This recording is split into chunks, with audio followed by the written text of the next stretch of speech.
നമസ്കാരം. ഇന്ന് 100-ാം ദിവസം പിന്നിടുകയാണ് കർഷക സമരം. രണ്ടാം കർഷക സമരത്തിൻ്റെ 100-ാം ദിവസം. ഇന്ന് ആ 100-ാം ദിവസം പിന്നിടുമ്പോൾ ഹരിയാനയിലെയും പഞ്ചാബിലെയും BJP സ്ഥാനാർത്ഥികളുടെ വീട് വളയാൻ പോവുകയാണ് കർഷക സംഘം. കഴിഞ്ഞ ദിവസങ്ങളിലൊക്കെ ഹരിയാനയിൽ നരേന്ദ്രമോദി വന്ന ചടങ്ങിൽ പോലും കർഷകർ കൂട്ടം കൂടി പങ്കെടുക്കുകയും പ്രതിഷേധമുയർത്തുകയും ചെയ്തിരുന്നു.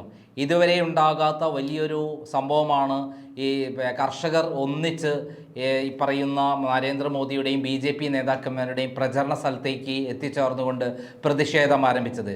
നരേന്ദ്രമോദി ഇന്നേ വരെ അങ്ങനെ ഒരു പ്രതിഷേധം നേരിട്ടിട്ടില്ല.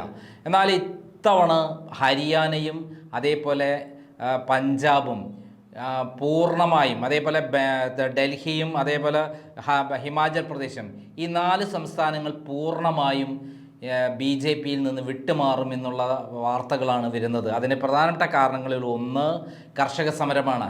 കർഷക സമരത്തിൻ്റെ 100-ാം ദിവസം കൊണ്ടാടുമ്പോൾ അവിടെ നടക്കുന്ന കർഷക സമരം ആളിപ്പടരുകയാണ്.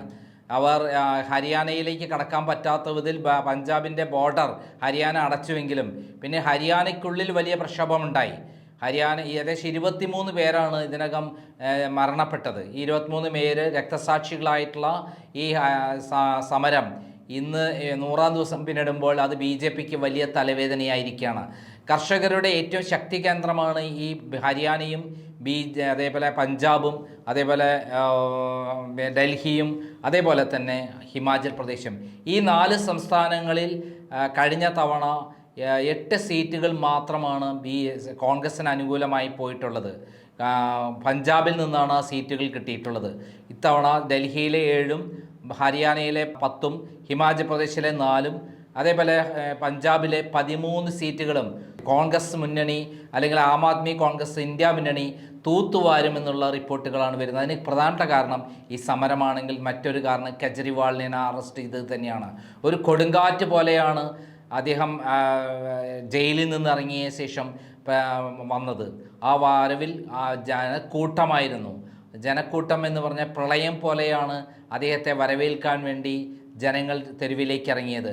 സ്വാതി എന്ന് പറയുന്ന ഒരു MP-യുടെ, രാജ്യസഭ MP-യുടെ പേരിൽ ഒരു പരാതി വന്നെങ്കിലും അത് BJP ഉണ്ടാക്കിയതാണെന്നുള്ള രൂപത്തിൽ വരികയും CCTV ക്യാമറ ദൃശ്യങ്ങൾ പുറത്തു വരികയും സ്വാതിക്ക് യാതൊന്നും സംഭവിക്കാതെ കൂളായി നടന്നു പോയ സ്വാതി പിന്നെ കാലിന് വയ്യ, നടക്കാൻ പറ്റാത്ത വിധത്തിൽ അവസ്ഥയാണെന്നൊക്കെ പറഞ്ഞുകൊണ്ടുള്ള കാര്യങ്ങൾ വന്നപ്പോൾ അതെല്ലാം പൊളിക്കുന്ന തരത്തിലാണ് CCTV ദൃശ്യങ്ങൾ വന്നത്. അപ്പോൾ കെജ്രിവാളിൻ്റെ അറസ്റ്റും കെജ്രിവാളിൻ്റെ പിന്നീട് ജയിലിൽ നിന്നുള്ള വരവും BJPയെ തല്ലൊന്നുമല്ല ബുദ്ധിമുട്ടിച്ചിരിക്കുന്നത്. കെജ്രിവാളിനെ അനവസരത്തിൽ അറസ്റ്റ് ചെയ്തത് BJPക്ക് വലിയ തലവേദനയായി എന്നുള്ളതാണ് സത്യം. ഇപ്പോൾ ഉണ്ടായിട്ടുള്ള സംഭവവികാസങ്ങളെല്ലാം തന്നെ പൂർണ്ണമായും BJPക്ക് എതിരാണ്. അവർക്ക് ഒരു സീറ്റ് നഷ്ടപ്പെട്ടാൽ അത് മൊത്തം സീറ്റിൽ നിന്ന് അവർക്ക് നഷ്ടപ്പെടുന്നതിന് തുല്യമാണ്. 303 സീറ്റാണ് കഴിഞ്ഞ തവണ BJPക്ക് ഒറ്റയ്ക്ക് കിട്ടിയിട്ടുള്ളത്. 273 സീറ്റാണല്ലോ ഒറ്റയ്ക്ക് ഭരിക്കാനുള്ള ആവശ്യമുള്ള സീറ്റ്. 272 സീറ്റ്. ആ 272 സീറ്റിൽ ഒരു സീറ്റും കൂടി 273 സീറ്റാണ് അവർക്ക് ഭരിക്കാൻ ആവശ്യമായിട്ടുള്ളത്.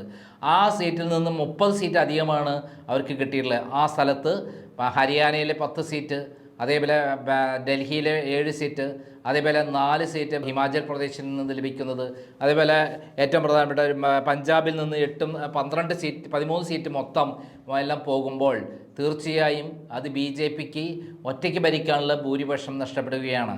ഉത്തർപ്രദേശിൽ ഇത്തവണ വലിയ കൊടുങ്കാറ്റ് തന്നെ അഴിച്ചുവിട്ടിട്ടുണ്ട് അഖിലേഷ് യാദവും അതേപോലെ തന്നെ രാഹുൽ ഗാന്ധിയും. അവിടെ എല്ലാ മേഖലകളിലും BJPയുടെ ആധിപത്യം തകർത്തുകൊണ്ടുള്ള ജനങ്ങളുടെ പ്രളയമാണ് അവർ രണ്ടുപേരും കൂടി പങ്കെടുത്ത മീറ്റിങ്ങുകളിലെല്ലാം ഉണ്ടാകുന്നത് എന്ന് തന്നെ BJPയെ ഞെട്ടിച്ചിരിക്കുകയാണ്. മാത്രമല്ല BJPക്ക് ഏറ്റവും അധികം കൂടുതൽ ഭൂരിപക്ഷം കിട്ടുമെന്ന് പ്രതീക്ഷിക്കുന്ന സ്ഥലങ്ങളിലെല്ലാം വോട്ടിംഗ് ശതമാനം കുറഞ്ഞതും ഭയങ്കരമായിട്ട് അവരെ ബാധിച്ചിട്ടുണ്ട്. UPയിൽ നടന്ന വോട്ടിംഗ് വളരെ പിന്നോട്ട് പോയി. മഹാരാഷ്ട്രയിലാകട്ടെ, മഹാരാഷ്ട്രയിൽ 50% അടുത്തിട്ടാണ് പോളിംഗ് നടന്നത്. മഹാരാഷ്ട്രയിൽ മൊത്തം 48 സീറ്റിൽ 30 സീറ്റും ഇപ്പോൾ കോൺഗ്രസ് മുന്നണി നേടുമെന്നുള്ള ഒരു വലിയ ആത്മവിശ്വാസത്തിലാണ് ഇന്ത്യ മുന്നണി നിൽക്കുന്നത്. അവിടെ നിന്ന് 30 സീറ്റ് നേടിക്കഴിഞ്ഞാൽ അതിൻ്റെ അർത്ഥം ഭരണം പോയി എന്ന് തന്നെയാണ്. കർണാടകയും മഹാരാഷ്ട്രയും ഈ പറയുന്ന ഹരിയാനയും ഡൽഹിയും അതേപോലെ ഹിമാചൽ പ്രദേശും പഞ്ചാബും ചേർന്ന് കഴിഞ്ഞാൽ എത്ര സീറ്റായി? കഴിഞ്ഞ തവണ അത് 9 സീറ്റ് മാത്രമാണ് ഇന്ത്യ മുന്നണിക്ക് കിട്ടിയിട്ടുള്ളത്. ബാക്കി എല്ലാ സ്ഥലത്തും കൃത്യമായി പറഞ്ഞാൽ ഇന്ത്യ മുന്നണിക്ക് BJPക്ക് അനുകൂലമായിട്ടാണ് കിട്ടിയിട്ടുള്ളത്. ആ സ്ഥലത്ത് 30 സീറ്റ് മഹാരാഷ്ട്രയിൽ നിന്നും 20 സീറ്റ് കർണാടകയിൽ നിന്നും കിട്ടിക്കഴിഞ്ഞാൽ അത് വലിയ നേട്ടമായി തീരും കോൺഗ്രസ്സിന്. മാത്രമല്ല തെലങ്കാനയിൽ നിന്ന് 12 സീറ്റുകളോളം കോൺഗ്രസ് നേടുമെന്നുള്ള വാർത്തകളാണ് വരുന്നത്. അപ്പോൾ 30ഉം 12ഉം 42ഉം 62 സീറ്റുകൾ മൊത്തം അവിടെ നിന്നും ഇവിടെ നിന്ന് 30ഓളം സീറ്റുകളും കിട്ടുമ്പോൾ 90ഓളം സീറ്റുകളാണ് BJPക്ക് ഒറ്റയടിക്ക് കുറയാൻ പോകുന്നത്.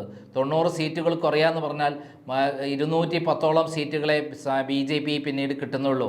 ആന്ധ്രാപ്രദേശിലും അതേപോലെ ഒറീസയിലും ബീഹാറിലും എത്ര ശ്രമിച്ചാലും കിട്ടാൻ പോകുന്ന മാക്സിമം ഒരു 15 സീറ്റ് അഡീഷണൽ കിട്ടുമായിരിക്കാം.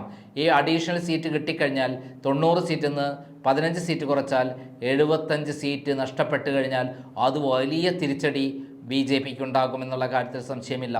ഈ വിധത്തിൽ ആകെ വിഹ്വലതയോട് കൂടിയിട്ടാണ് ഇപ്പോൾ BJP മുന്നോട്ട് പോകുന്നത്. ആദ്യം 400 സീറ്റ് കിട്ടുമെന്നൊക്കെ പറഞ്ഞിരുന്ന മോദി ഇപ്പോൾ ആ 400 സീറ്റിൻ്റെ വാഗ്ദാനങ്ങളൊന്നും ഏർപ്പെടുന്നില്ല.